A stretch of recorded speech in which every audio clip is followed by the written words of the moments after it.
নাই মেঘা নাচনী বিহু বিহু লগা নাই মেঘা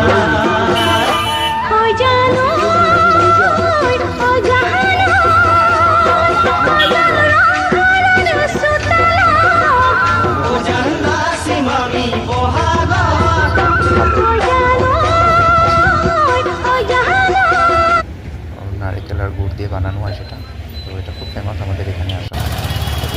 চাটা খেয়ে বেরিয়ে আসলাম, তারপর আমি ভিতর দিকে একটু বেরোলাম। দেখালাম আপনাদের, কারণ আমি যাই ঠিকই বাট সেরকম ভিডিও করা হয় না সেখানকার, কখনো হয় না।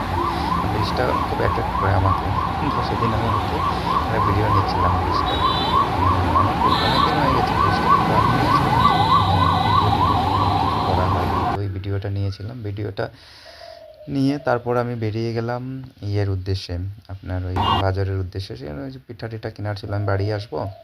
তো যখন ব্রিজ থেকে আমি নামছি, নেমে দেখি বা সুন্দর ভেলাঘর বানিয়েছে, মেজি ঘর বানিয়েছে বিহুতে। এটা এখানে আর সকালবেলা আগুন জ্বালাতে হয়, তো তো সেটা গুয়াহাটিতে তো সেরকম ক্ষেত নেই, পাথার নেই, যার জন্য সেগুলো বানানো পসিবল হয়ে ওঠে না, তো সবাই কিনে নেয়। কিন্তু আমাদের গ্রামে গিয়ে সেগুলো আমরা আগে নিজে বানাতাম, কিন্তু এখন আমরা সেরকম আমরাও এরকম ছোটো ছোটো কিনে নিই। তো দেখে খুব ভালো লাগছিলো, অথেন্টিক একটা ব্যাপার আসছিলো সেখানে।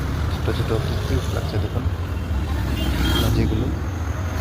তারপর এই অনেকে তো খড়িও জ্বালায়, তো খড়িও ছিল। এটা দেখুন, এটা খুবই ভালো লাগছে। তো এটা দেখে তারপর আমি দেখছি চুঙ্গা পিঠা। চুঙ্গা পিঠা আমি দেখে তো আমার মনে আত্মর্ষ হয়েছিল। তারপর কাঁচা দই, তারপর চলে আসি বিহুর বাজারে।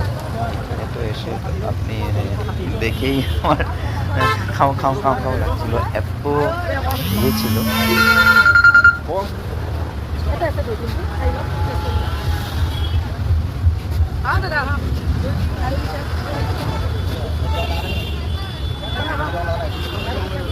এখানে আসলাম, এখানে দেখি এখানেও মানে প্রচণ্ড ভিড়, এই ভিড় হয়েছিল।